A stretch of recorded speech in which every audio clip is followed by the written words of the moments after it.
Olha, esse governo não tem limite para praticar o mal, para praticar a política de extermínio, para praticar a política da morte. Não tem limite, enquanto toda hora a gente se surpreende. Agora ele acabou de anunciar na imprensa que vai pedir um parecer do ministro da Saúde para liberar os máscaras.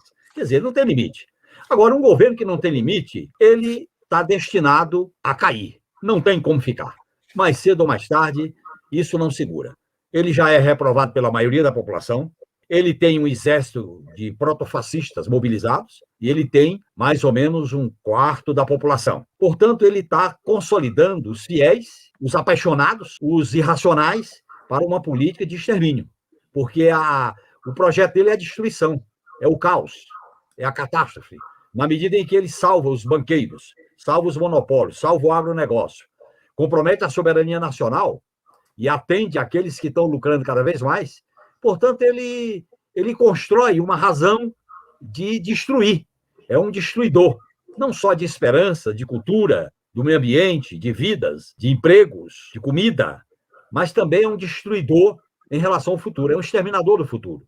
E eu acho que nós estamos diante de um desafio histórico, que é derrotar essa política, esse projeto. Ele não está aí por acaso, ele foi uma escolha de uma classe dominante conservadora, de uma burguesia escravocrata, de uma elite autoritária que fez um golpe, uma prisão do Lula e uma eleição manipulada em nome de interesses econômicos poderosos, mas que está colocando o povo diante de uma única alternativa: é lutar para sobreviver. Você viu aí o exemplo da Bolívia, o exemplo do Chile, o exemplo da Colômbia e agora o exemplo do Peru. O povo tem que se mobilizar, tem que se organizar, tem que resistir.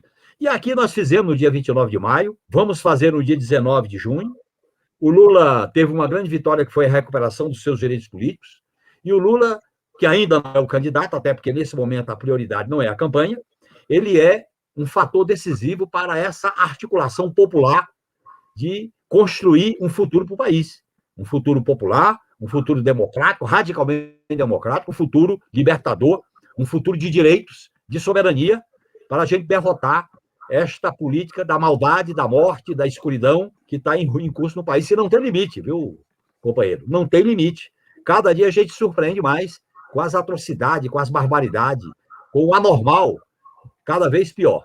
Eu acho que o povo brasileiro está pagando um preço muito alto. E a classe dominante que fez essa escolha, alguns já estão arrependidos, mas tiraram o leão da jaula e ele não quer voltar. Quem vai botar o leão fora da jaula e derrotá-lo é o povo, que é o único caminho capaz de derrotar esta política de extermínio, de caos, de catástrofe. É uma catástrofe de todo sucedido. É ambiental, é social, é sanitária, é cultural. Hoje eu estava conversando com alguns amigos na área de cultura como foi a destruição em massa, né? E a gente discute no plano internacional, o país é objeto de piada, é objeto de chacota, é objeto de humilhação.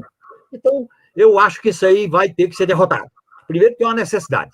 Segundo, porque há uma tomada de posição, uma tomada de consciência. Nós vamos ter que acumular forças, de preferência para derrotá-lo antes de 2022, se não em 2022. Nesse momento, é muito importante vacina, auxílio emergencial, mas principalmente o fora esse governo e suas políticas.